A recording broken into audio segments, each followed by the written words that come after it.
You're listening to Local Rapport. This is a podcast where you'll hear stories, roles, and experiences of people from Calhoun County, Texas, and the surrounding areas. At the core, Local Rapport is about people just like you. I hope to build relationships and appreciation for those that make up our community.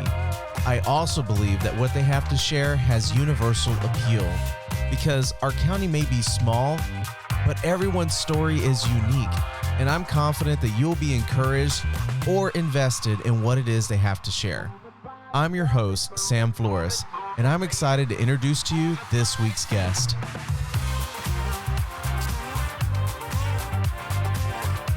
Our guest today is someone I've known my entire life. She put aside a career in cosmetology to become, in her words, a professional stay-at-home mother. She's raised 2 sons and has donated countless hours to be of service to her community for many years. The date of this recording is on Mother's Day 2021, and our guest today is my very own mom, Pamela Flores. Today we talk about recent events that have unfolded in our community as documented on the Lavaca Listens Facebook page, and we hear a little bit about her takeaways that she's learned along the way living out her career as a mother. All right, now on to our guest. First and foremost, I want to say you look great. You're dressed very nice for a special day. Oh, What was today? Today's Mother's Day. Today's Mother's Day. Mm-hmm. And I'm sure you had a pretty nice day before we ended up just kind of lounging about this evening. But I appreciate you coming on. I know this is definitely out of your element. Mm-hmm. A little bit.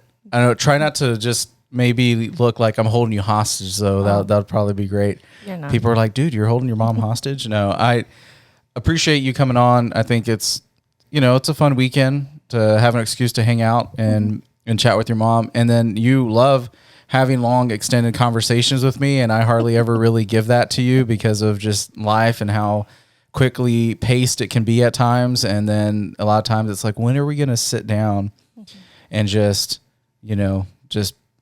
chat? And I feel like we did earlier too, but this time it's a little recorded. So, I mean, I don't know if that changes anything, but just be you. Yeah. You're going to be good. I'm already talking over you so much. So no, this is great. Thanks for having me. Thanks. Awesome. It's good to sit down with your son. Well, with my son here.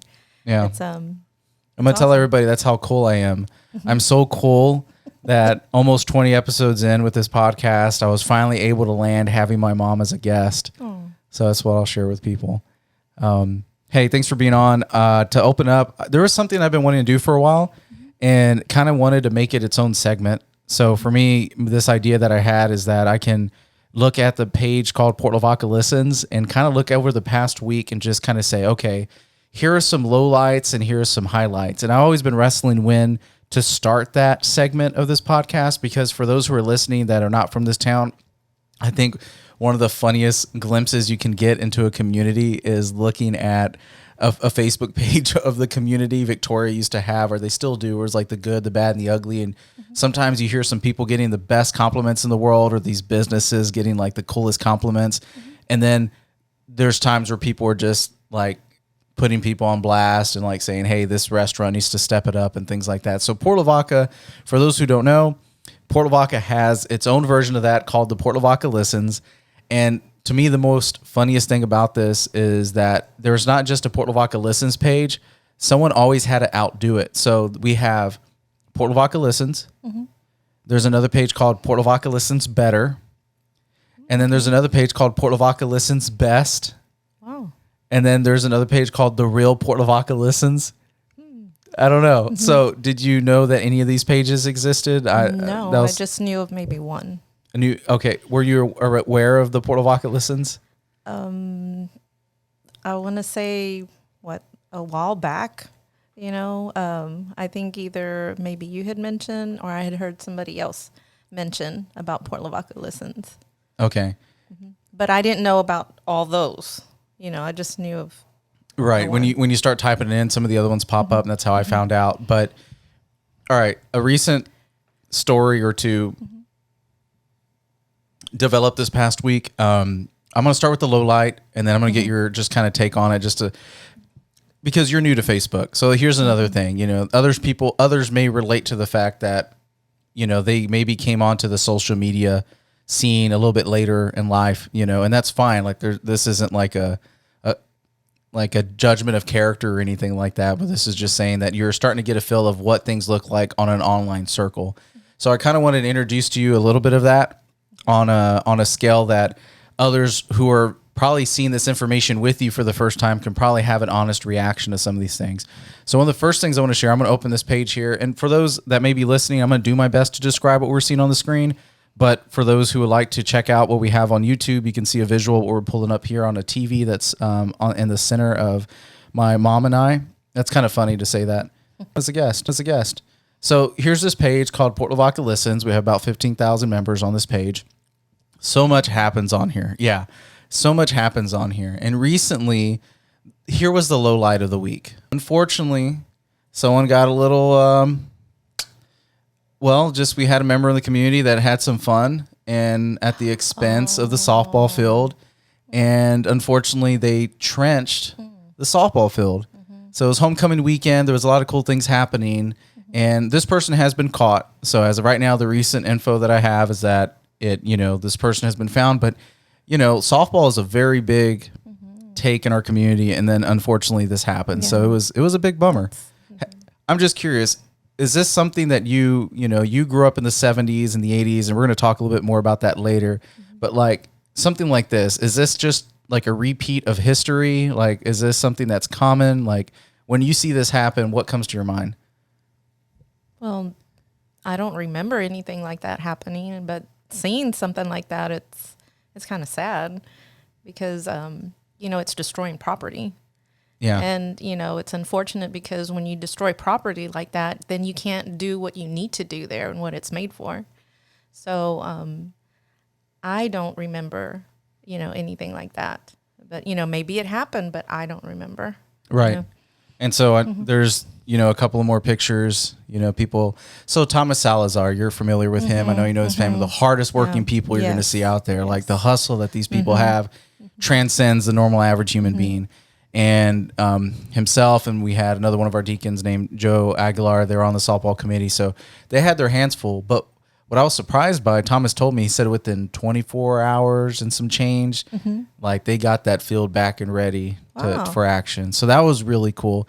And the reason I share this is because this was like one of those things that kind of impacted our community this past week, where people kind of rallied and just said, "Who would do this? Like what kind of knucklehead went out of their way to trash the softball field?" And it was kind of unfortunate because you were thinking that, hey, that's great that people are, coming together and they're just like, okay, there are some things that you can say are wrong. And then there's a way that we can kind of come together and work together to find people. So people were collaborating. Stores were saying, hey, I have some tape here. Like if you need to see it, people were turning over like surveillance cameras. Like, hey, here's what I saw here. That's so great. People like zeroed in like on the crosshairs and he came forward. So thankfully this person came forward. All right. So that was a low light. So I shared all this kind of like to start with the bummer, but then we're going to ramp up with something that is completely hilarious. Like this made my week. Okay. All right. So we start out. So like we can see how this can affect a community, a community you're a part of, a community you've been raised. Maybe before I go, let me ask you this question. Was there ever another incident like this, something similar that you saw maybe growing up that you thought maybe united the town? I know we've had Hurricane Harvey. I know we've talked about that with people, like something that natural disasters, things that you are out of your control, brings people together. But have you ever seen something like this where like when something that someone can control that just did, maybe a poor decision or two, rally people together? I really don't remember. No, that's fine. No, that's fine. I know these are... that's... To me, that's big. Okay. So you look at that and you're just like, whoa. Yeah. Like, because, why? Yeah, exactly. Because it's like, this is property. This is people working hard to maintain this field. And just to go in and, do something like that, it affects people. To me, that's a big thing. Right. And I don't remember something like that. Gotcha. And thanks for, sharing that. And one of the, like I said, another one of our deacons, Joe, on Saturdays, he would tell me, he's like, man, I spent all day in the field, fixing it and doing that. Cause you're spot on. Yeah, Like, because the person's not thinking that I'm looking at the circles here, and so I'm thinking they're like, woo, Those are having deep. having a great time doing that, but not thinking about the other people that are going to need to fix that. right. And so, and other people, how it affects other people. Right. And so it's great that they fixed it up really quick, but it took time and energy to do that. Yeah, I would imagine it wasn't fun doing that. And one of the conversations I had when I reached out, I said, hey, how are you guys doing? I just actually said, I'm sorry about the field. And this was like at 8 something, maybe 8:30 at night. And their response to me was, yeah, we're here now. We're, working on it. And I'm like, oh my gosh. So again, this was the low light. Thanks for, participating with that. And, now what I'm going to do is I'm going to circle back out here and I'm going to scroll up a little bit on these pictures on Port Lavaca Listens. And one of the things I'm going to look at is, I'm going to see if I can find it actually. Here it is.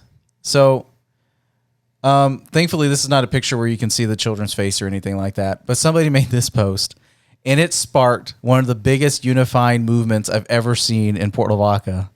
Someone made a post that said, shaking my head, people always ask why Port Lavaca doesn't have or don't have nice things. Fine example right here. And what we're seeing is an image of children throwing rocks into the water, right? These kids are over here throwing all of the rocks into the water, right? So earlier this week, right, we saw a very crazy event of someone trenching the softball field, like a blatant act that was, just obscene. Contrast by a post being made about children just, hey, we've maybe done it once or twice. I don't know. Have you skipped rocks before in water? Okay, that's something you grew up doing? Yeah, I mean, not a whole lot, but I've done it before. I tried to. I couldn't skip that great, but I tried. Okay, and I promise, I know I'm doing a lot of talking right now, and you'll be doing a lot more talking soon. Just to let you know. But what we got is this post was made, and what ended up happening is the town had a field day, unfortunately at this person's expense, but they basically turned that around. They said, come on, like of all the things that you could make a fuss about, why kids throwing rocks in the water? And I'm going to give a little more context here for those listening. Now, these rocks were just installed because this is right there on the beachfront. And so they're basically, the argument was, well, those are rocks at the taxpayer's expense that was fitted out to build and extend this property to make it more, lavish and, more touristy and better for us residents, right, to enjoy. Well, they ended up having, those rocks were the ones they were throwing in the water. So this person saw that and they're like, look, we just got this nice thing here and you got kids throwing in the rock. But again, in contrast to the trenching, people were not having it. So here's a story that was written by actually a local station. I'll give them a shout out to, they're called Club Classic Rock 106.9. Port Lavaca Listens claps back at Rock Throwing Rascals post. I love the article. It says, once upon a time in a small, quaint town of Port Lavaca, there lives a group of children whose intentions are to do no good.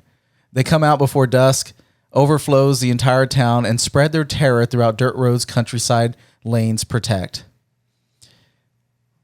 And so they show an image. This is all completely fictionalized. However, one post from the community Facebook page, Port Lavaca Listens, caught fire as it tried to paint a malicious picture of a small group of children. The post included a picture of 3 children, and just as I explained, they said, hey, this is why we can't have nice things. So here's a community reaction. In no time, people started commenting on the post. The original post complained about the children ruining the bayfront, throwing away rocks that taxpayers buy. But the people were not buying this complaint. Users immediately began defending the children and one of their own pastime favorite activities. So in sarcasm, people started saying like this, I can't fall asleep. Can't stop thinking about the crime at the bay. Insane. Hashtag justice for the rocks. People start saying things like, hey, look, if it's taxpayers, let's all go throw rocks if we paid for them. I'm going to scroll a little bit further down. Someone said, how does one carelessly throw rocks into the water? Is there a non-careless way to throw it? So it was things like this. And then the memes started to come, and I love these memes. They're great. No. So are you familiar with the wrestler Dwayne "The Rock" Johnson at one point? At one You remember Ricky and Tony? They really enjoyed the wrestling? All right. Well, he's known as The Rock, right? Dang kids throwing rock at the bayfront. Gosh.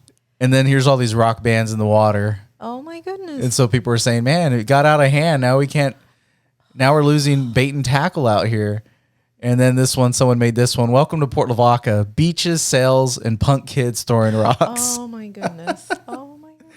And this was all done in jest to rib on the person that made this post. And so here's someone here selling rocks, supposedly. I got some of them things, $20, no low balling. I know what I got. And, so they made this thing. What do you think about this? Should kids be able to do, something like this? It's carefree. Do you agree or no? All right. It continues on from there. Because of that response, and it unified everybody that they were just ragging on this person.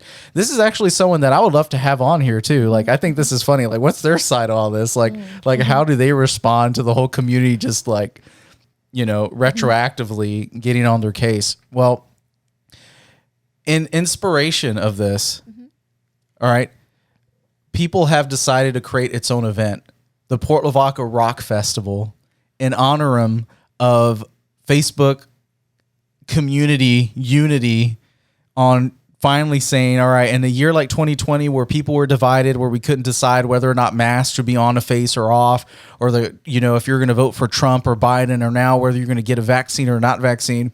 Finally, the majority of the community said you should be able to throw rocks into the water. And so basically in this, here we are, we're on the same page. Here we go. If you can't beat them, join them, as the saying goes. And so it started with the Facebook post, and here we are. So I'm going to scroll down because we talked about some of this, but basically at 5 p.m., and if for anybody who wants to enjoy, or if you want to say that you're interested on Facebook, even if you don't live here, at 5 p.m. Saturday, May 15th, we're going to host an impromptu event before our evening drive-in movie, the Port Lavaca Rock Festival. The event will include a rock skipping contest, rock painting, and a Dwayne The Rock Johnson lookalike contest, and more. So here we are. Here we are after a crazy Facebook post that went basically as viral as it can get. And now we have an event to look forward to right around the corner because those little children were throwing rocks. Because for one, little children threw rocks. Someone made a comment on it, and their commentary apparently didn't fly. And everybody went ahead and went in on them and said, no, that's okay. And we stand by these children. And then the memes started coming in. It's just funny. So I'm curious. And now we're going to get to where you'll be able to start chatting more, because that was my segment of the highs and lows of Calhoun County on the recent thread of the Port Lavaca Listens Facebook page. But for you, I mean, we talked about the trenches, but now seeing something as crazy as this, something online sparked an in-person community event where people are now going to gather. And one of the jokes, it says, yes, we're now Port Lavaca. Oh, wow. Because of this, it's almost kind of like an Ebenezer stone that got set in our community, where they said, this is our stone of remembrance of the occasion. And the event is basically that for us. And yeah, what a weird thing. And so, yeah. How are you processing that? You're hearing this live, so that's very unique. Very unique. Just how something sparks from one thing and now it grows to something else. Right. To now it's a rock festival. We got an official rock festival because of these children throwing rocks. Yeah, and apparently there is a collective conscience on what is okay and not okay, right? Mm-hmm. And so the collective conscience said trenching, no, we shame that, we publicly shame that, mm-hmm. and we kind of denounce, that this is okay behavior. And then later that week, someone tried to rib in on rock throwing, mm-hmm. and that page is kind of known as, all right, what are we going to complain about today page? People kind of wait. Are we going to talk about how the causeway traffic is horrible? Are we going to complain about Formosa polluting the waters? Are we going to complain about somebody on the, restaurant staff getting your order wrong? What's it going to be today? And in a week like this, apparently that was, no, we're not going to make a complaint about this. And people banded together. So You know, do you ever see yourself joining on the fun on something like that? Like, what's your take? No. Mm-mm. So to give perspective, I mean, you are, you know, I feel like right now, you know, it's probably a lot to kind of take in, especially if you're not really on Facebook yourself, really, to where, like, you know, that's a medium that you're consuming, and that's a medium that you're, you know, like online as a keyboard enthusiast, but you're not. But on the outside looking in, I'm sure, like you said, you use the word unique, right? And so maybe I want some clarity on that. You say unique, like why is unique the word? Just because, is that new to Port Lavaca? Or is it just because you're like, how did this transcend? Yeah, like from one, you know, just throwing rocks to now growing into a rock festival. Yeah. It's just unique. You know, it's like something small has grown to something big. Mm-hmm. And so I just find that, wow, you know, just unique. Yeah. You know? So we were also on the news, which was great. ABC 13 aired the story about this. Port Lavaca Rock Festival kicks off after Facebook post. Oh. So we basically have become like a living meme right now. So I'm just sharing this again as a listener, and as you've been tuning in to Local Rapport, this has kind of been some fun territory for our town, Port Lavaca, in Calhoun County, where we've had to deal with something like this being put on some like little articles here and there because of some of our town funness. But now moving on more towards you, because this is a podcast episode that has you a big part of it, and kind of transitioning from talking about our town into just a little bit about who you are. If you were to kind of just share with us a little brief, you know, hey, my name is so-and-so, this is the life stage I'm at right now, you know, how would you maybe pitch that to somebody? Wow. Well, I'm a mother of two, and very happy to be a mother of two, which is, of course, you and Josiah. And I'm a wife, a loving wife, who I love your dad, you know, so much. There's not a lot to figure out about me other than I love where I'm at. I love, first of all, God and family. Mm-hmm. And that's really big, you know, to me. And that's a passion. That's something that I have. Yeah. And, you know, that started as a child. That was something that was put in me, that seed, and it's just grown. And I love where it's taken me. And I just love what the Lord does. And I know, you know, you can say that's who I am.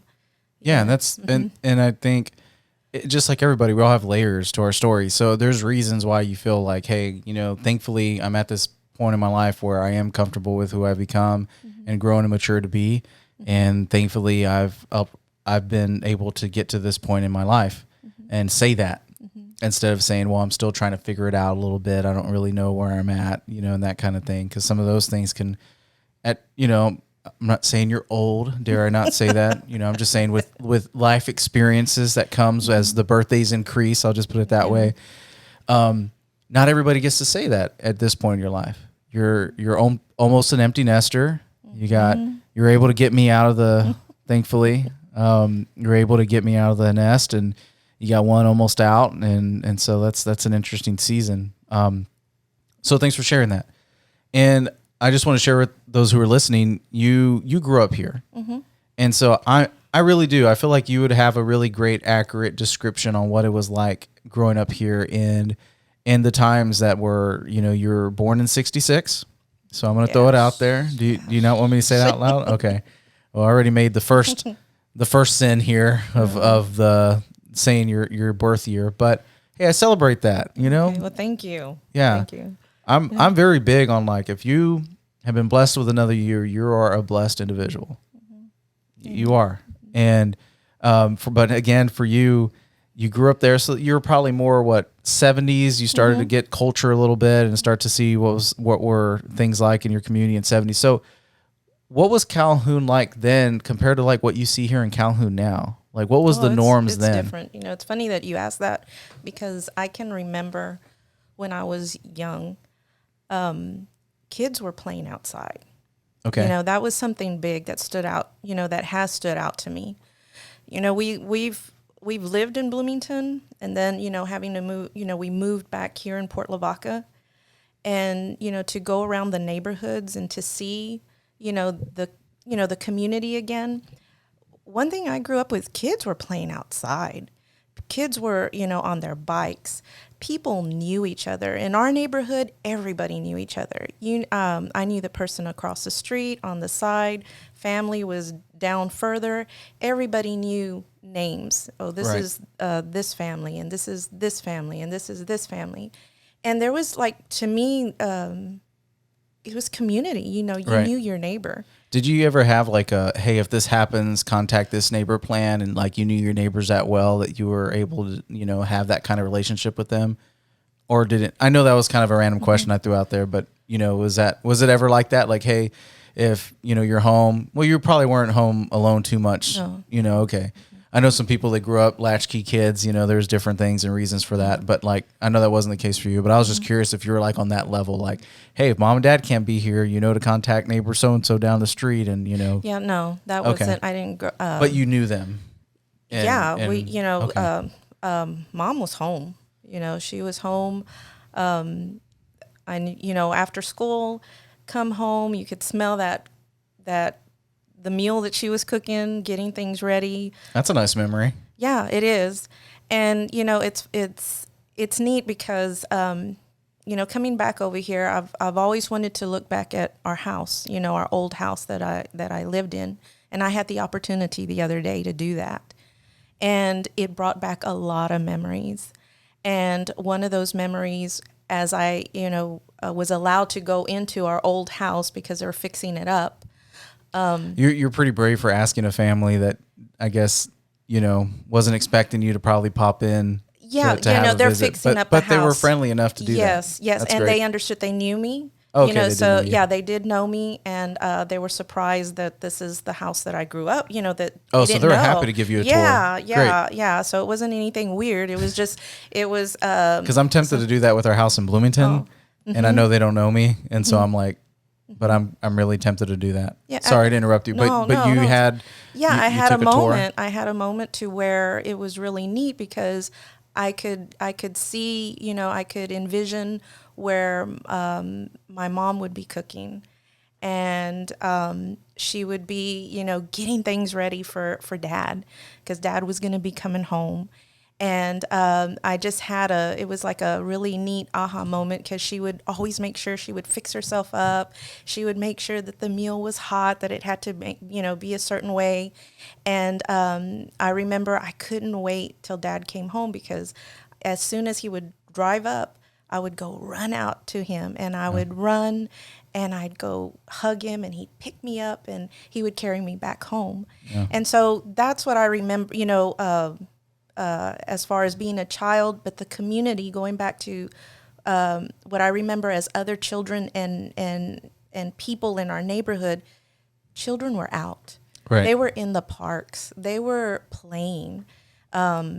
It wasn't like what I'm seeing today. I don't see as much activity. So where you used to look a few decades ago and out and see kids present, you're looking today and driving around and not seeing kids present. Is that basically? Yeah, the like sum? I'm not seeing like what I right, I like saw before. floods of kids at the playground, but now you look at the playground and maybe you see like one or two, Yeah, or empty. or just completely empty. So like you can probably think back, and I was in the 90s and I could remember hearing like when kids would play outside, you know, you used to hear them almost like, you know, you'd be a mile or two away, but you can hear the laughter and people playing or whatever it is they're doing. You know, I still have a little bit of that memory. And I even feel that even from the 90s to whenever you were playing outside, there was already probably a gap, you know, where maybe even less kids were outside by the time the 90s rolled in comparison to the 90s to now. Here we are beyond the 2010s. Seems kind of weird to say that out loud. But so, you know, kids were playing outside. The motivation to ride bikes was high. Like what, like how'd you get around? No, the kids, they would just like Saturdays.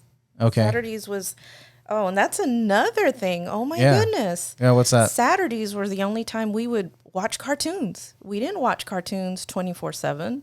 You know, Okay. or that there was a channel available that you would watch. Had all the old shows you didn't want to watch or what? No, there was just Saturdays was the day that kids would get up early in the morning and watch cartoons from a certain time till I want to say 11.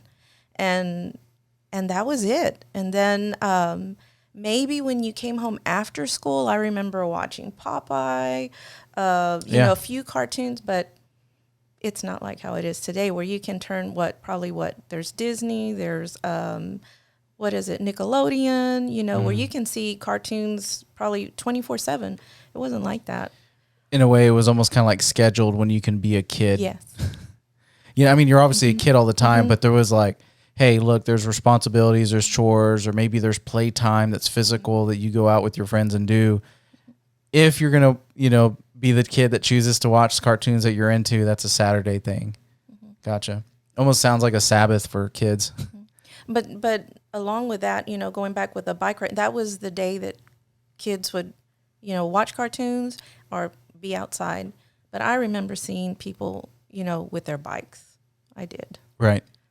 So whenever you know, I guess would hang out with your friends, and the reason I'm camping on this is because I believe you're right, that there is a difference between how it was then and now. And I would love to hear from somebody that has that, like, you know, upfront and, you know, experience. And I mean, yours may be a little bit different too, as you know, as a girl growing up, you know, compared to a boy. Maybe a boy got in some more mischievous things. I don't know. But how'd your parents go about trusting you to go out and about and do those things? What, to go out and play with others? With your friends? Like, was it just like this unspoken, like, yeah, as long as you're back by this time? Now, what age are you talking about?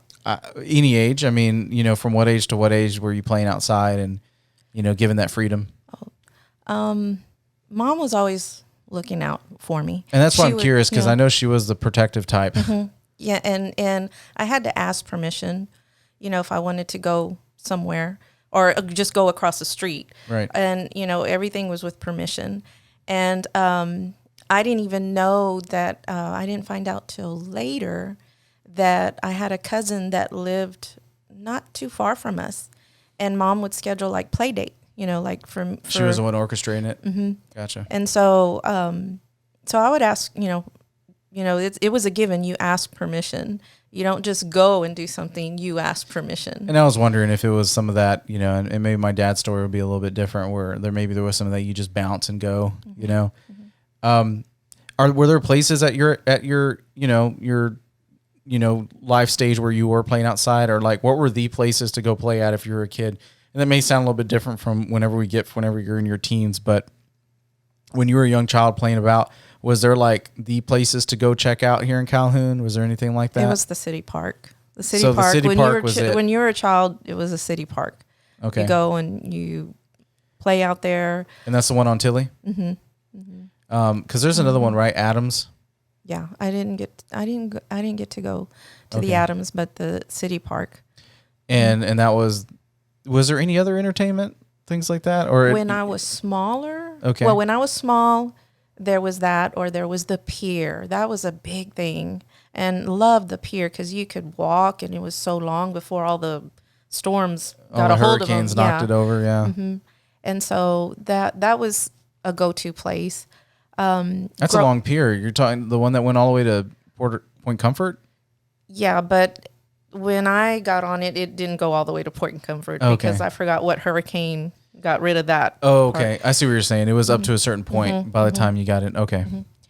And then as you know, getting older, I'm thinking about, it's so funny because I think of the video games. Yeah. You know, it's not anything like how it is now, but that was a big thing. But with the, what do you call them? They're the actual machines. The arcades. The arcades, that's it. So there was a technological boom while you were growing up, like there was for me in the 90s, where, you know, in the 90s, it was more, you had your home consoles in the home. But for you, you had to go physically to a place that had arcades. Yeah. And did you ever have a home console too, or was it just going out to the arcades? I had the one that's very, very basic. It was when it was first coming out, that little where it's a tennis. Yeah, Pong. That's it. Right. So you had like an That was Atari, you played Pong on there. And when did you get that? What age were you? I don't remember.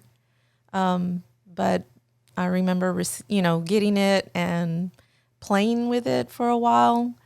But I didn't play with it for a long time. It wasn't because it just went 1, 2. Well, you needed probably someone else to play with to make it competitive. And, we didn't even get into the fact that, your family dynamics were, you were 10 years younger than your, siblings. So we probably should have said that from earlier, but you're one of 3 sisters. So you didn't have any brothers, but you're the youngest of 3. 3. Yeah. And then 10 years between you and, I mean, you can say the names if you want. I mean, I don't know. My older sister Paula, and then BB, and then it's myself. Okay. And so did you not have someone to play Pong with?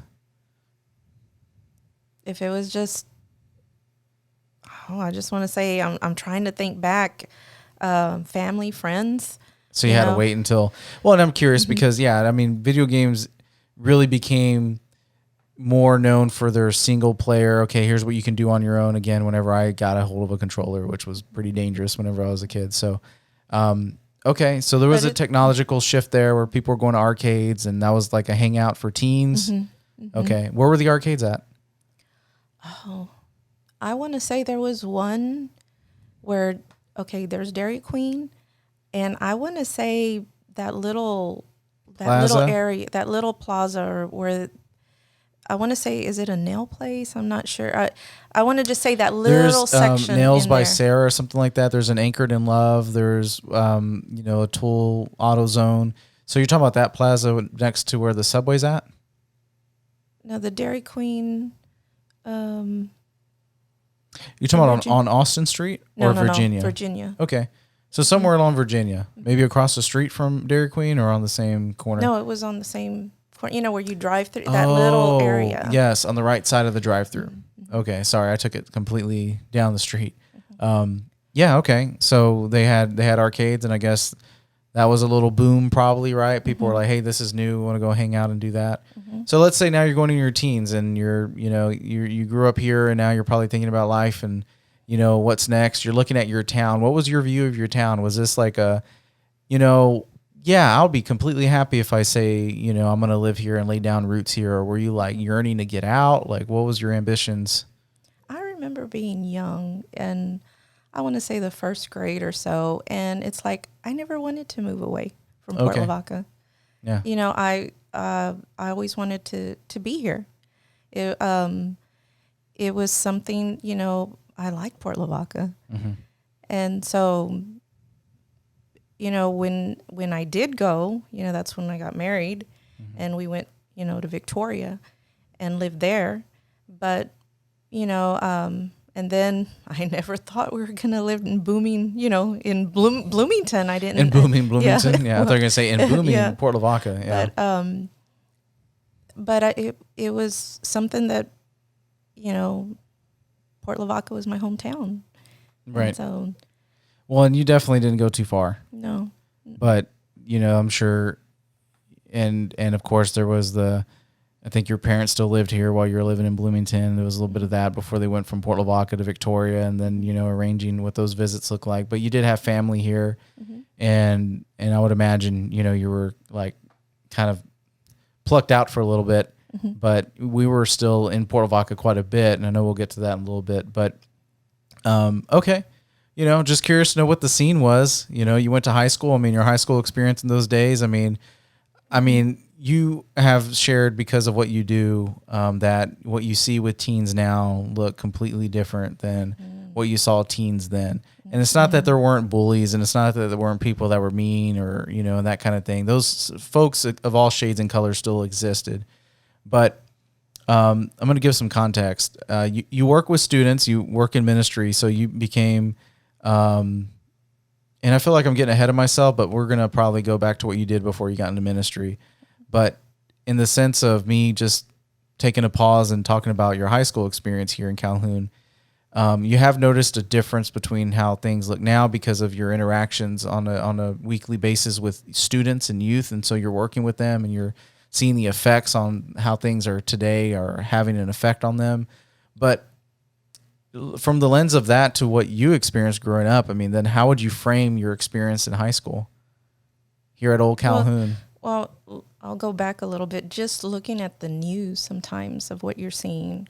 Okay. You know, that it's, you know, you're seeing things that young people are doing that wasn't even thought of. Like throwing rocks in the ocean. No, it's crazy. Okay. No, That's not the hill we're going with. No. Okay.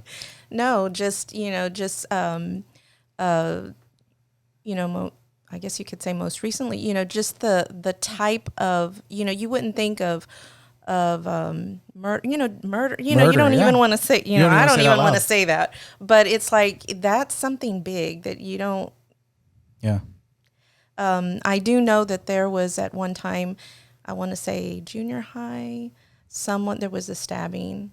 I think you told me that. Yeah. And so that was like a big deal. Yeah. Because that was. And you know. So yeah. And now you're hearing school shootings and other things on the news that you're like, wait a minute, like, why does that exist? Mm-hmm. Right. And so, you know, there's been a shift. Right. You know, you definitely, you know, see that, or I see it. Right. And I'm sure if you talk to others, they could probably tell you the same, you know, the same thing, those that grew up in the 80s and so forth, 70s, 80s. And so, you know, I'm thankful in the area that I did grow up in. Right. Because it wasn't Houston, it wasn't Dallas, you know, but it was a community that, you know, you still have your stories that are in between the cracks. Mm-hmm. So, I mean, for the most part, I mean, I don't know, how would you explain it? Was it like a slower pace? Like, because you subbed later too. That was another thing you did. Mm-hmm. So, I mean, back whenever I was in school, you would do some subbings and you would look at probably what the kids were into and doing then, and even compared to when you were going to your school. I mean, how would you describe the pace? I mean, there was things, you know, as I was growing up, there was things that were going on too. Well, because let me put it this way. There wasn't a phone in y'all's hands. Oh, no. So then I'll state the most obvious one. There wasn't a phone in your hands. So then what were you guys doing? Okay. I can tell you this. You know, the difference between then and now, when you're having a landline phone, your parents knew exactly who was calling, who it was that, you know, was coming in. You know, if a parent answered the phone, they'd say, well, who is this? You know, or they would get a name or something. They knew who your friends were. Even if you were getting prank called, you know, it was like, hey, apparently, you know, some that people that think they're funny. Yeah. But I mean, they knew. Right. And so we didn't have our own phones. We were lucky if some people were lucky if they did have their phones, and we thought, oh wow, you know, they have their own phone. They're even in the phone book, and they have their name in the phone. You know, like when you say their own phone, like they have their own landline. Own landline. Because we're not even talking about a device you can fit in your backpack. Because I know it wasn't going to fit in their pocket. Okay. And but you know, if you had a long extension cord, you could pull it, you know, in the living room. And close your door, or get it underneath your door. Wow. But and you thought that was privacy. It's as close as you can get. But it was not like how it was, you know, and you wouldn't think of, you know, like what is it? You couldn't sleep with your phone. You couldn't, you know, have it plugged into the wall and you couldn't, like you couldn't, as far as like to be on, you know, like 24/7, or if somebody was to call you, if somebody was to call you at 2:00 or 3, something, you know, like what you wake up your parents. Yeah. And definitely they would, you know. You ever, you know, hear people trying to time it just right so they can be right there to pick it up so it doesn't wake up their parents? Have you heard of stories like that? I mean, I would imagine like someone would try to, okay, I'm going to call you right at 1, you know. I don't know. That's just where my mind goes with that. But like, I don't know. You didn't hear anything like that? No. Apparently not. Okay. It just seems very comical for me. So yeah, it would wake up your parents or something like that. And what else were you going with that? That was it. It was just different. You know, there was, well, at least in our house, you know, there was, you know, somebody was going to be looking out. I mean, my mom, she would look out, you know, for me. She would, you know, if somebody was to call or something, you know, she would want, some info. She would want to know, who my friends are, who just in general, just looking out for me. Yeah. It wasn't to me like, there wasn't a lot of like, to me, like open windows and I say that open window, cause we have the internet and we have all these other things. Right. It wasn't like that. Well, cause you're probably thinking that if people are able to get away with maybe not doing A, there's always a B and a C option for them potentially, Oh, okay, so they're not going outside and hanging out with their friends, but they're playing video games online, or they're talking online, or they're, who knows, like there's just other options that you got, and not all of them are online. I'm camping on that one, but yeah. So they had a way of gauging a pulse as to what you're doing with your life in some kind of way. So there was a way for them to kind of be a little bit more personable. But I guess also I wanted to know then if kids or teens, growing up didn't have a phone in their hand. I mean, what kept people, busy here in Port Lavaca? Was it the fact that they had a car and they can go places? Were they going to Victoria? Like, did they drive all the way to Corpus? What was if you want to have fun and you don't have a phone in your hand, what were people doing? Well, I mean, I know I'm obviously asking the partier of the class of 1984 here, but no, I was not a partier. No. I'm sure there was. Yeah. Or where were the places that people were not inviting you to going? Where were they going for fun? I know there was a lot of dances. There was a lot. I'm sure. So what halls were available? Like, was there still the Casey Hall or VFW, or now it's called Casey Hall? Now it's called, I think Drifters Hall. It got repainted. It looks nice in there. I don't know. Okay. All right. Well, I appreciate you humoring me. So thanks for that. Cause I know you have you're going into this completely blind, and, you're just kind of going with it. So I think you're being as flexible as anyone possibly can. I didn't give you any prep questions, unfortunately. Or, I didn't really tell you how this was going to go, just because I love you that much. I just wanted to just take you on this fun ride and, go in blind, but kind of like how you took me through life. No, I'll just turn it that way. Yeah. And turn it around. Like, yeah, kind of reminds me of something. Oh yeah. Growing up. Yeah. But okay. And then was it the fashion of the 70s, or the things that you saw like in catalogs or magazines? Cause I remember, you had your stash of like comics you grew up reading, like Archie and things like that I would find like later, growing up. And then, I'd read them too, just kind of get a glimpse of like what it was, that you guys found entertaining. Mm-hmm. And something happened where you said, yeah, beauty, cosmetology, I dig that. I think that's what I'll do after graduation. So, how'd that make its way into your decisions? Well, that was after your dad and I got married. Before even going into that. Okay. I was at Dillard's, and then from Dillard's went to Moen's Jewelry. Moen's Jewelry doesn't exist anymore, but that was you just unlocked a memory for me. I forgot you worked at Moen's Jewelry. Yeah, really nice people.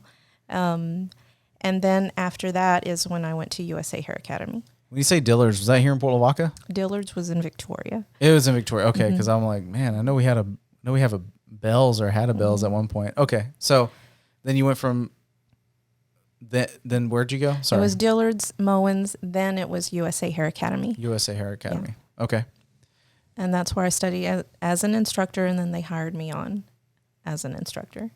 So was that like where you felt you were, I don't know, like proficient? Like you thought like, yeah, if I just keep doing this, like I would get pretty dang good. Is that you felt pretty confident? I mean, I enjoyed it. It was, I can't remember how many years. I think they were on Lawndale, and then they moved. I forgot the name of the street. And so I was there for a while. And then when I got pregnant with you, that's when I went to another, I call it the mommy The mommy profession. Yes. Yeah. That's that's what I wanted to do, to make sure, that you were taken care of, and Josiah. Yeah. And I did that for years, because I wanted to make sure that y'all had that, what would you say, the stability, and I just felt I needed to do that. And Right. then I subbed after Josiah reached a certain age. Then I went to subbing in Bloomington, and I did have some college classes that I had gone also before going to US. Is it before? Yeah, USA, and that was some business, but I didn't complete all my hours. Right. And then I want to say later, after I had subbed, after you guys, then I went back, and then I was deciding to go for teaching. But then that was back in 2006 that I dropped that. And I just have continued on. Yeah. Go ahead. No, I didn't mean to interrupt, but my mind was just thinking out loud. I guess I'll put it that way. But then you were going to say? No, back in 2006. Well, yeah, you kind of said, and then beyond that, you ended up, were you just going to talk about how you continually served as a mom and then also in ministry? And or is that where you're going? Oh, yeah. Oh, and during all that well, time. Yeah, I was going to say, I'm like, I can't, yes, definitely ministry. And that's, I was been alongside your dad. Yeah. And, no, you put in the work. I mean, it wasn't like you were only, a full-time mom. You were a full-time mom and part-time and a half, youth minister, you name it, treasurer, jack of all trades where you needed because the church we're growing up, there was, it wasn't like it was equipped with where you have all these individual staff members and these niches. Oh my gosh, I don't think it's a word, niche or niche roles. Whoever was on and serving covered multiple things. You can be serving as in part of a worship team and then leading in youth and doing different things. Well, you being the pastor's wife, it was kind of like, all right, your role was very, like you said, supportive. And that meant that you were carrying a lot of things for the youth, students, kids, whatever was needed, getting people to help. And so, yeah, you were doing all that through there. And so, and I did want to camp on that a little bit at some point, but I guess the reason why I wanted to bring up you choosing to do cosmetology and doing that a little bit was because, I wanted to make that emphasis on a Mother's Day, maybe, podcast such as this, is that you made a conscientious decision to serve as a mom to the best that you possibly could, even though, that meant axing one of the things that you probably felt like you could have done pretty well. So, what does a conversation like that get started? Like, you're talking with my dad and you are both working and you're a newly married couple for a few years and like things are good. Like my dad mentioned before, is like, yeah, we're able to pay bills and be ahead on schedule. And then now it's like, now there's a new member of the family and then there's one less family member working, or getting paid for their work. So I don't know, it was just something within me that I just felt I needed to do that. And I know it was going to take away some things maybe we didn't have, but we never did without either. We always had. Somehow, miraculously, there was provision. And so that was just something that was just in me, to give to you guys. Yeah. And I would hope that y'all, have appreciated, because I don't know, now other moms would know this, the time that you put in, the sacrifices, it's work. It's work. Right. And but you do it because you love your kids. And so that was just something we talked about. I imagine, I didn't really think about, that, whatever he was bringing in, that's what we were going to need to, stretch, whatever money, is going to need to be stretched. But miraculously, the Lord provided. Yeah. It wasn't until I started to apply for colleges and started to fill out FAFSAs where I needed the information that were the financials of my parents to see what I qualified for FAFSA. Needless to say, I qualified for every single grant you can have, as someone, because we were definitely in that bubble of, I was surprised. I was like, man, how did we make it? Yeah, if yeah. Because you're saying we didn't do without, but thankfully what we were blessed with was that if we probably didn't have the supportive role of, the grandparents, your parents, then it would have been a different story. And so I think that also goes to show the importance of having, as if you're able, and I know not everybody has this, not everybody's going to be blessed to have this kind of dynamic, but I grew up in a situation where, unfortunately nowadays is more rare. And that's the fact that I not only had both my parents, but I had both sets of my grandparents all the way through me graduating high school. Me getting into junior high and high school with one grandparent and then the rest post high school. Now, for you, that I would imagine helped my parents out quite a bit. So, and I'm not just saying out of like, financially, but just having like, okay, instead of having daycare, that you can drop me off at one grandparent's house or the other, and that they're there, they're supporting you guys and trying to make sure that you're able to, have what you guys need. And so that's a big plus. I think if we didn't have that, that would have been harder for sure, because like you said, we didn't do without, but those were one of the ways God, I think, like strategically provided is I think where I'm going with that. Yeah. And I'm really thankful for that because, just even today, just giving thanks, to my mom and my mother-in-law, who's no longer with us. They helped, they helped me with, in different avenues of bringing you guys up. Maybe they had something that they shared with me that I didn't know, and I learned from them. Simply, yes, if I took you to my mom's, it was more my mother-in-law that you probably have more memories with. But I knew, that you guys were safe. I knew that y'all were, taken care of. And, so I'm thankful for my mom and mother-in-law.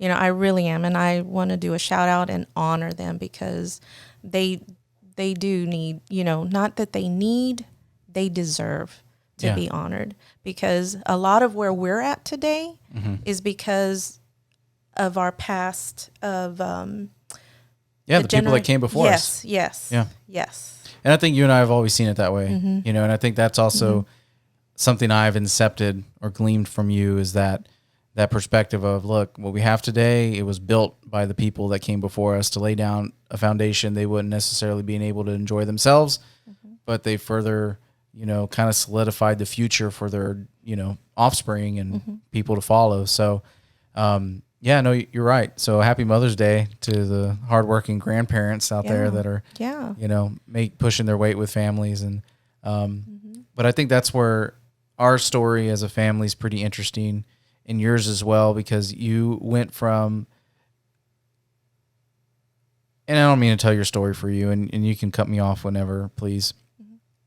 But I think, you grew up where the father who your father, my grandpa, worked at the plant. He made decent money, and he was able to be bivocational as a minister and as a plant worker. And so there was that, those were the expectations you had. And then you kind of went from that to like living by faith, month to month.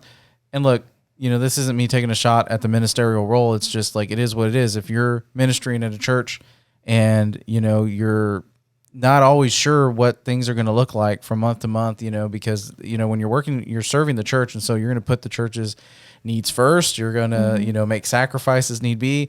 And a lot of those times when those sacrifices happen, it affects what income may come in. And so, I think being older now, I can appreciate a little more, probably the things that you guys are working on behind the scenes, to keep providing and keep raising your family, even though circumstances weren't always ideal, especially with the curveballs ministry can kind of throw at you. And I feel like I say this every podcast episode, but like, again, this isn't like a ministry or a faith only podcast, but I know that comes up with the people I have on. But no, I think for you, that was quite the hurdle, So at any point, did you say, hey man, this isn't what I signed up for? Or did you just kind of take it? Or like, I don't know, where were you in the middle of having to go from, all right, I'm working for myself, I can do these things, and now I'm the husband and I'm a supporting mom and a supporting pastor's wife, you know, taking it year by year. I mean, where were you at in the whirlwind of all that change? What, like, Just in your morale, just in your, like, you know, again, growing up, you kind of had your experience in life, and like you said, you know, you were like, hey, I love this town, and you know, I want to grow up here, and you know, have a family here. Probably, you know, your mind's already like thinking like that, and then you know, you get married, and now you're in Victoria, and then Bloomington, and now you're a pastor's wife, and then you know, now you're a mom. that was something I never thought that I was going to be. Okay. A pastor's wife. I just never thought of that. Right. But God had different plans, and I just never thought. Right. And well, I promise you, Melissa never thought either. I can tell you that. Like, you know, anyway. And you know, I'm thankful. I really am. Now I'm going to say something on this part. You know, I'm thankful. I've grown, you know, through the process of everything that we've gone through. I've definitely have seen God move. I've definitely seen God's provision, and how just different things were orchestrated. And I don't have any doubt of, you know, the things of God. I don't, because he's just been so good. And so I have to say that, because in the midst of, you know, of getting married, having children, going through life, life in you know, I've seen him. And I just want to go back on, as I was raising you guys, and I think you can remember that when you were small, you know, the reason that I would be working with young people is because I wanted to give to them what I didn't perhaps grow up, you know, when I was growing up in the church, you know, different activities. And if you'll remember, you know, those times growing up, I would, you know, take you and young people. One thing I loved about the young people is that they embraced you. They took you in like their little brother. They would look out for you, you know, Discovery Camp and so forth, you know, those incidents. So those church camps during the summer. Yeah. And so I would hang out. When you say young people, you meant I was a young kid, you know, 5, 6, 7, 8, hanging out with 13, 14, 15 through 18, you know, young people. But you're talking about youth. Yeah, youth. Students. But anyway, just you wanted me to and you wanted them to have the experiences you didn't have. Yes. And give them. And I feel like that kind of sums up a lot of your generation too, and the generation before in some ways. I mean, every generation has that a little bit where you want to give to the next. Hopefully you're in a place where you can pass along to the next what you didn't have growing up, out of in a way of extension, an olive branch to, you know, the future people. But yes, you were in your own way trying to do that for them. Yeah. And y'all were right there too. And what I appreciated about them is that, like I said, they embraced y'all. You know, they took care of y'all. And I appreciate, you know, that season, I guess you could say, of my life when you were growing up, because you and Josiah are different. You know, y'all are 9 years apart. Yeah, we're 9 years apart. But, I mean, definitely two different guys. You know, he has his strengths and weaknesses, me likewise, and then interests. And it's just kind of funny how you can be raised by the same parents, but then you can just kind of be two different people. Yeah. You know, as a mom, you know, you've seen things firsthand. I mean, it's Mother's Day, and I'm just curious to know, for you, you would say, as a mom, these were my needs during times of change, transition, uncertainty, or just these are the needs I've had as being a mom. What were they? As a mom? Yeah, as a mom, like what do moms need in this day and age? Or okay, as a mom, I think now do moms really need hugs? Oh, yes. Oh, I didn't know that. Oh my goodness, yes. I wasn't sure. Yes, you never outgrow that. Oh, okay. You never. Sorry, I outgrow cut it. you off, but yeah. So again, what do moms need?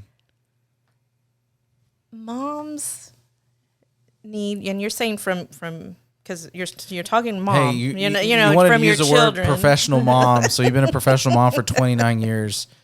What moms need, and they'll always is. Oh my goodness. I love it when I see my kids smile. You're not kids no more, young men. But and they always need. I think moms always want to know that they're loved, appreciated, and that's I think what a mom just is that love back. You give, and you've given, and all as a mom, moms don't ask for much. They really don't. But one thing that they do is that love back from, it doesn't matter, how old, how young or how old. That's always a treasure to a mom's heart. So you're saying that like no matter if your kids were 1 or 29, you wanted to experience some of that affection back. Anything maybe on the side of a wife, who let's say you're a wife or a spouse of someone that is having to in a way submit, and I know some people may not like the word submit. I mean, let me think of another word. Comply, compromise. Submit by definition means something different than the other words I'm saying, but maybe the other phrase is go with the plans that are at the core directed by the path that the husband is leading and following themselves.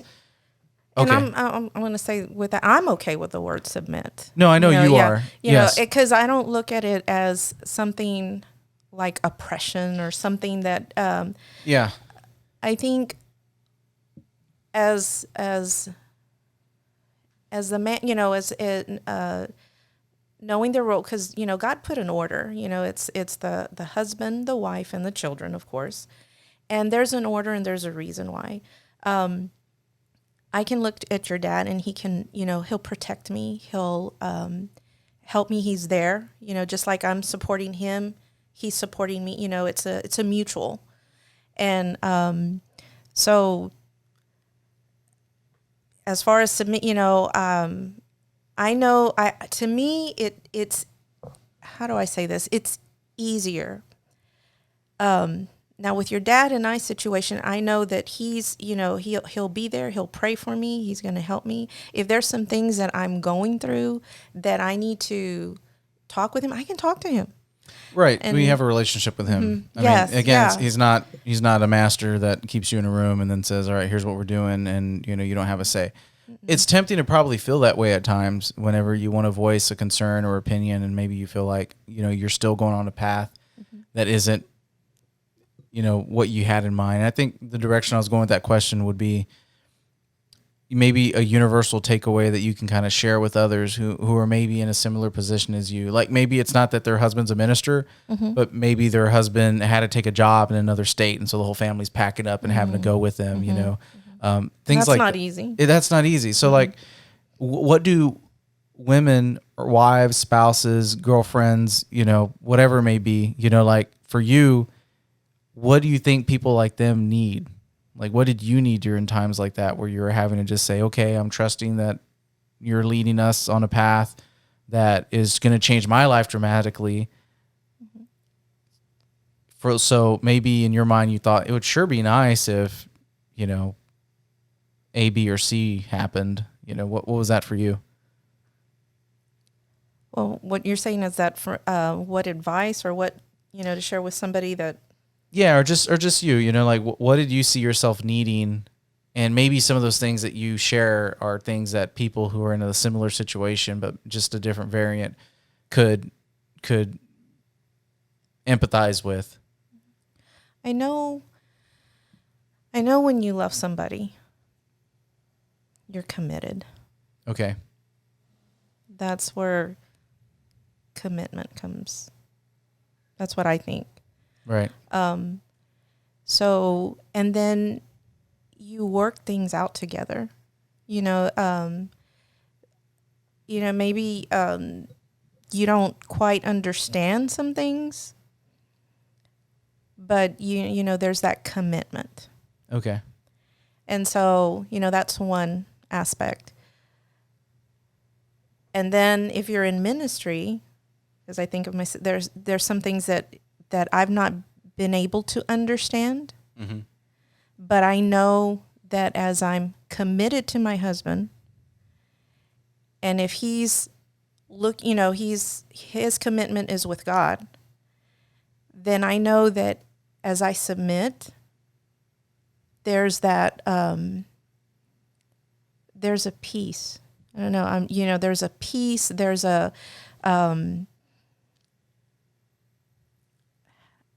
do I say? There's not about. There's just this peace, and it's not just saying that I don't have a voice, because when you're a couple, you can talk things out. You can, if there's some things that you don't understand, you talk things out and you work things out. But Right. commitment's a big key. And maybe the other way, again, that I can ask that is, I was just curious to know if there was things that when it was probably not easy to do that, that you needed during those times. Like, do you need friends? Do you need, how can someone maybe particularly encourage you during times like that? I mean, was there anything you felt like you needed during that time, or you're just like, it is what it is, like, let me just make the best out of it?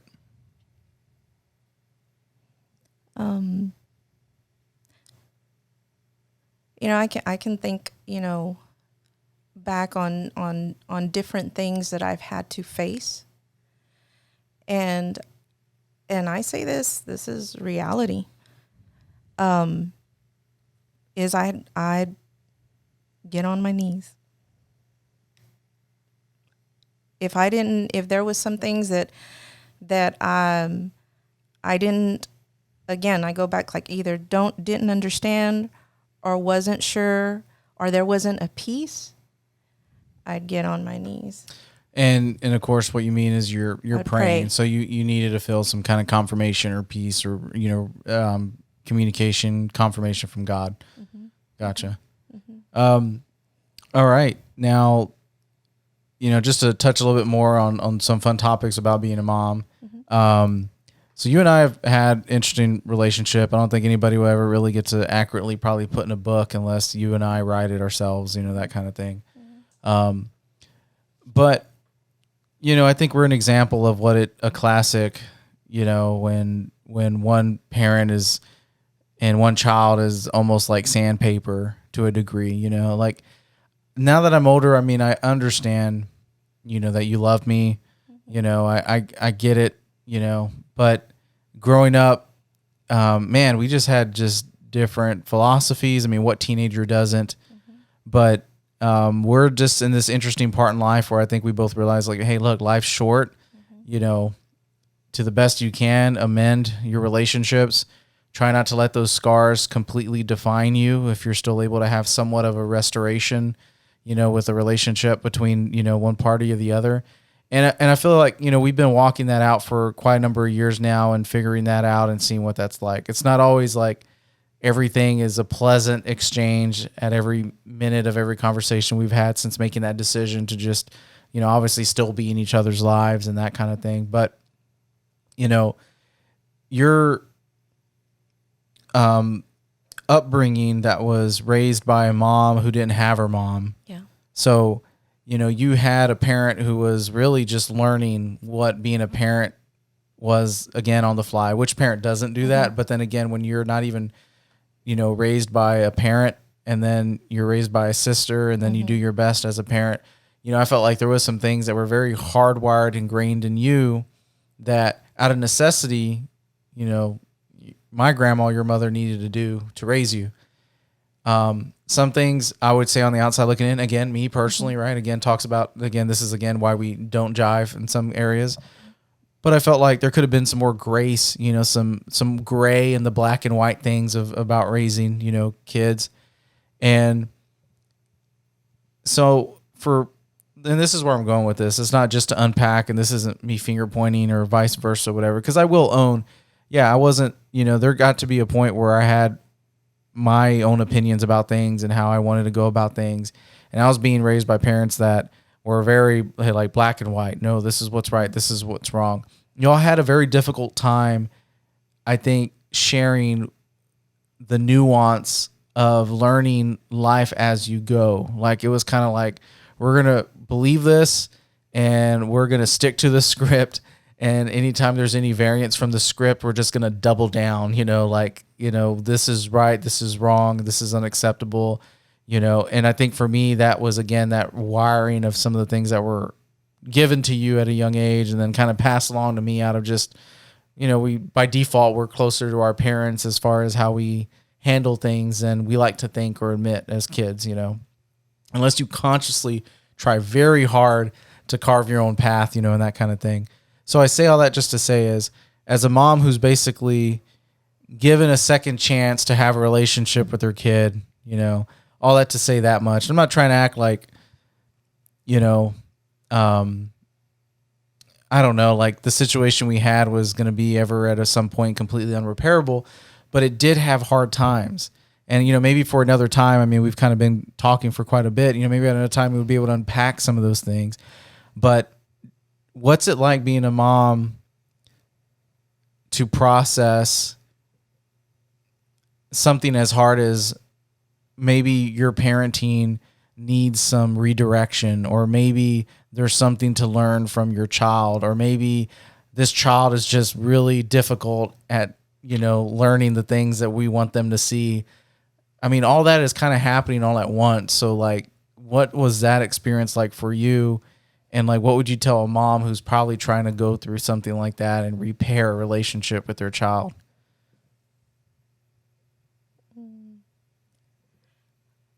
Like, I don't know, maybe that was really heavy. I wasn't trying to give you that heavy.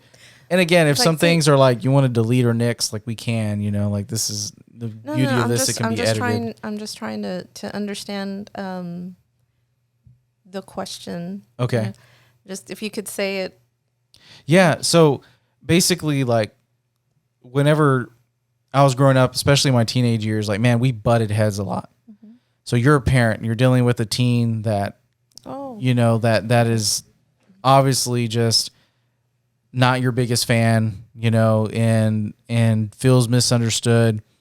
And there's bitterness and there's resentment and there's things that I know I was doing that could have easily fed into bitterness or resentment you could have easily had with me, and vice versa. And so like for us, it kind of swelled, like we would very much get, and I know a lot of that could be because there were some probably things about us that were more similar than not, so sometimes, as the saying goes, it's not always the differences that kill, it's the similarities, and for us, it was tough. I think a lot of it had a circle around religion.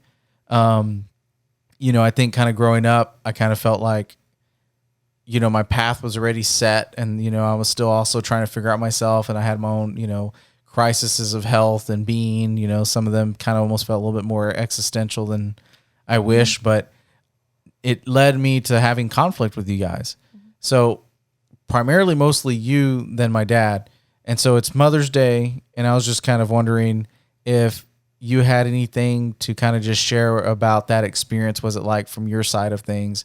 And then also, how would you encourage a mother who is trying to like give it a second go with, keeping whatever relationship they have with their son intact, or child, not son, but, intact?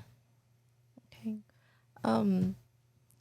Well, one day I'll get really good at this, and I can I can ask questions a lot shorter. I'm not there yet. It takes me a while. You're doing good. You're doing good. Thinking, the teenage years, those, I remember those years, and those aren't easy. Both, I think, with the teenager and the parent, because you want to parent correctly. You want to do the right thing. And a lot of times, too, I'm reminded that when you're at that stage of life, you're the parent still and not the child's friend. and you're still trying to, because you want to lead and guide in the right path, but sometimes, a lot of times, the teenagers, they can't see it, or they don't, it's hard for them. And I think it's hard for both, because I know for myself, that, looking back and thinking back, I always sought, for y'all's well-being. I always looked out. I would read books, I would go to conferences or seminar, everything, because I know as a parent, I had to remain teachable, because there was there was times that, not sure what to do or how to do. And so, we would, seek advice, because we wanted to give the best. We've always wanted to give the best to you guys. And so, so I just, and another thing too is, again, just getting on my knees in prayer, and I think I've learned that when I wasn't sure what to do, again, because I think everybody goes through these situations to where you're not sure what to do, then I've always turned to the Lord. If I made mistakes, which I know that everyone does, from time to time, not to even look at that as an excuse, because I don't want to look at anything as an excuse or so forth, but that's where he comes in, and he helps. I was just sharing, in church, today, that, as you were growing up, it was like the Lord had already showed me a picture when you were little. When I say picture, meaning I was holding your hand as a little tiny baby, probably like Micah or a little bit older, because you were learning how to walk. And I was holding your hand, and I showed you, we walk this way, and then there was a little dip, and I said, let's go around, like basically go around. Well, when I let you go, you walked right into that dip, and then you kind of fell, and you didn't fall, hurting or crying, but it was like the Lord showed me for a moment that I was going to have you for a short time, that I was going to have you for a time. Right. And so, then, that you would have to learn to pick yourself up, and that everything I shared, everything that I showed, everything that, one day I was going to have to let go and pass you on to the Lord, to his hands. Right. And what I'm getting to is that when you were a teenager and it was getting, I was praying for you, and I remember, praying and being on the couch, and I knew, like, the Lord was letting me, it's time to let go. And that was the hardest thing for me. It was so hard to let go. But when I let go, that's when he took over, and I started seeing, some changes, in both of our relationship. Yeah. Well, and that's the other thing. Like, we didn't go and like analyze every single detail of every disciplinary action, or every, I guess, what boundaries that you guys were creating in the household that was ours growing up. Because a lot of them were not the normal people's household. What I had experienced was a little bit more conservative, a little bit more, on the very, like I said, it was a narrow road compared to the wide road. I think some of the other stuff, and that's not me saying that the other parenting styles or were done by parents that didn't care. No, it's the opposite. I'm just saying that you just y'all were known for taking things a little bit further, right? So it's almost like, hey, if the boundaries for person A, that's your friend, is this, well, yours is going to be a little bit more than that, and there was expectations. And so, sure, any teenage would naturally go, well, why am I, having to do things this way when my friends are doing things another way? Like, it seems like they have a lot more freedom. Why don't you trust me, And now. And it's funny that you say that, because I can think back in my own teenage, and, wondering, the same thing. Sure. But this was one thing that I do remember about with my mom is that she would tell me sometimes, because you can think as teenagers you don't like certain things, but she would tell me, you're not going to thank me now, but you're going to thank me later. And I've never forgotten that. And it's true to this day. And I've told her, thank you, Mom. Thank you. Thank you for looking out for me. Thank you for those curfews or those situations that, not getting into. Thank you for praying to the Lord. That was a big, sometimes I remember one situation, I was going to go someplace and she was like, okay, Pam, yeah, you said you're going to this place, but you didn't say it was this place, and it's like, how did she know? How did she know? The landline was strong in the neighborhood. Yeah. No, it wasn't. Yeah. It wasn't the neighborhood. That gossip line. No, it wasn't the gossip line. It was that one line upstairs that, she had some heads up, and I thank her. Man, that's one of the things that like I did not like. Well, and like I said, some of these things are for better or for worse. I always said this, and I've been very public about this. So saying it on here is not going to be like too much of a game changer. But it was risky. I feel like the way you raised me was a little bit risky in some ways. Like I felt like it was a high risk, high reward. It was like I always felt like I was on the fence, and I was either going to like have my brain snap and then like me just become a huge rebel and, kind of like live out the rest of my days in rebellion, or kind of been honed in and learn from the experiences and actually become somewhat to the best I could be, somewhat of a, constructive member of society kind of a thing. And I always felt like there was this fine line I teetered on back and forth, with some of those things. Because, for example, and this is why I'm giving one, like, it would never fail. I'd come home from school and there was that, hey, how was your day? No, it was fine. And then you look at me like, what's with the face? How was your day? And I'm like, did something happen? I'm like, no, nothing happened. What happened? I'm like, nothing happened.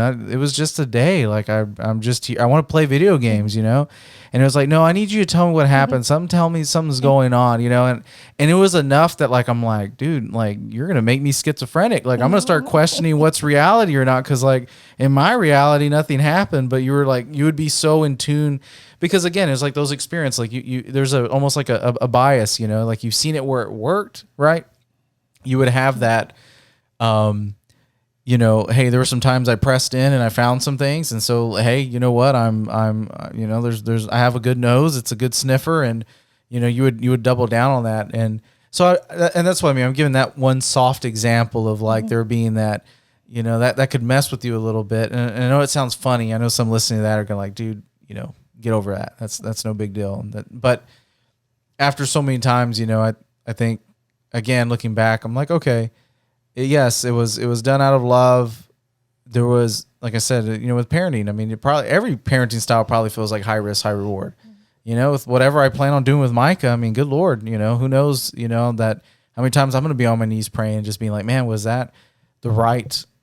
Because as a parent right now, everything it's so easily to question, just like we were talking about earlier, it's like, is he sleeping enough? Is he not sleeping enough? Is he eating enough? Is he eating too little? Is he, I don't know, whatever other question of the day that surfaces up, you're easily just kind of consumed by it a little bit. Like, did I do enough? Did I do too little?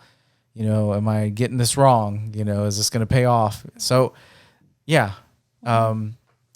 Well, just due to time and not being able to probably get in everything, I still feel it was important for you to maybe just, I mean, we made it to the other side.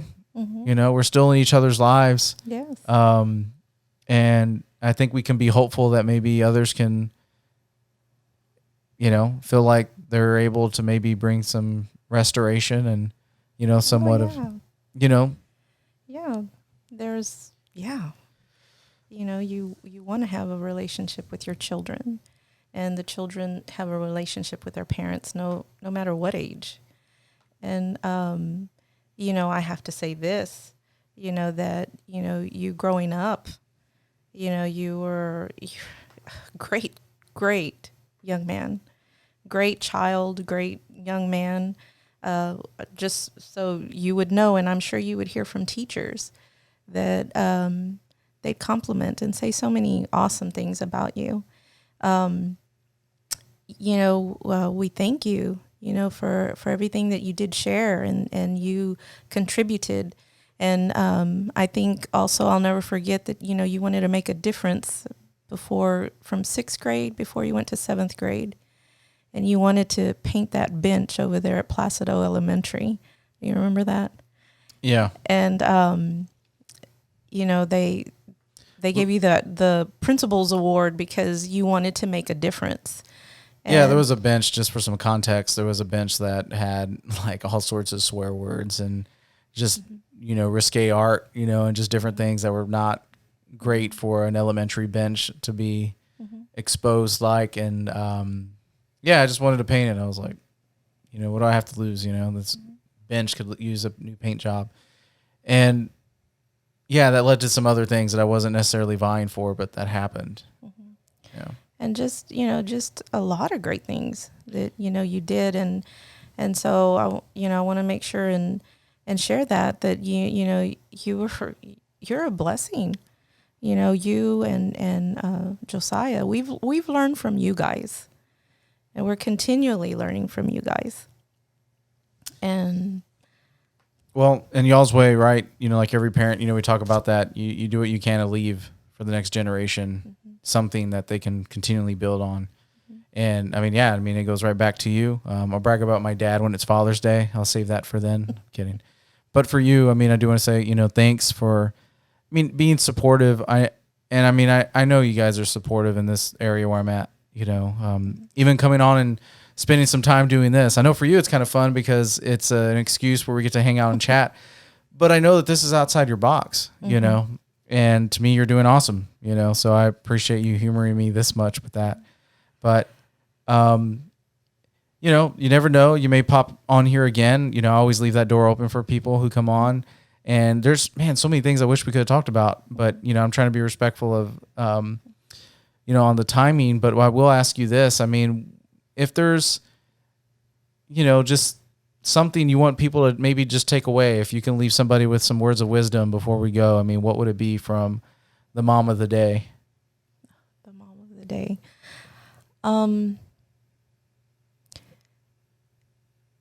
Cherish what you have. Cherish your spouse, your husband, or your wife. Cherish your children. Life is short, and children grow really fast. I can't believe how fast, as I see you guys grow, it's fast. Mm-hmm. And sometimes, you think, especially when you have little ones, that it's so slow, but it's not. It's just things go by fast. But so the takeaway is that cherish one another. I'm not sure who would be listening. I don't know. You'd be surprised. Shout out to all the people in Ohio that tune in. I was surprised by the large number of people from Ohio. Mm-hmm. So if you're listening, you're from Ohio, thank you very much. I see you and I appreciate you. So anyway, yes, to all the listeners. Yeah. And so, just cherish family. I think I'm a big thing on that is family. Well, I shouldn't just say that. It's God and family. Right. Because I can't see doing family without God. Well, exactly. And then the other thing is too, if you have a relationship with God, your family should benefit to a degree if your ideological perspective is to love others. Mm-hmm. I think one of the biggest, most brutal tests of fleshing out the love for others is in the family and in the household. Mm-hmm. To me, that's always where it's been put to the test. Mm-hmm. Is what can you do inside the four walls of your home to show love on the daily basis? Because you definitely have to make a conscientious choice to deliver on that. Mm-hmm. So that's some good takeaway there. No, you're right. Life is too short. Oh man, this past week, with the funeral I was a part of, and just some other situations of some people within my circle that have passed, it is a very apparent a reality of our mortality, and that life really is a vapor. We're here for a season, and then just like it came, it goes, and we don't know when exactly the day our number may be drawn. But it's important to make the most of the opportunities we're given.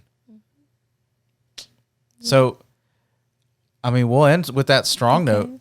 Yeah. I do want to say again, thank you for humoring me with the Lavaca Listens. You know, you didn't know you were getting a news update with that. No, Yeah. no, Are you gonna attend the rock festival now that I let you know? Are you gonna try out to look like Dwayne the Rock Johnson? Oh, I just. It's just so funny new. stumping it's just, you. Yeah, it is. It's new. I would like to think like Christ the Rock, you know. Oh, wow. You know, something you went like Carmen on me. Yeah. But yeah, thank you for showing me that. I did not know. No, I know. It's just some online meme and silliness that became real life. But hey, again, I love you. Happy Mother's Day. And obviously I'll be seeing you soon again. That's not podcast related, but you take care. Well, thank you for having me. Thank you so much. And, you know, this mom right here is your biggest cheerleader. And just like I support your dad, I support you guys. I love you and Josiah equally. And y'all are dear to me. And so with much love, you know, love you. Love you, Melissa and Micah. Got the family shout out. I know. Look, for listeners, again, I promise you there's going to be more listeners that are more spread out around Calhoun. I know at this point they're probably going to say, dude, just name it Christian or Flores rapport, you know. No, we got more people, but Mother's Day weekend, thought this was a cool opportunity. And so again, thanks for being on. See you.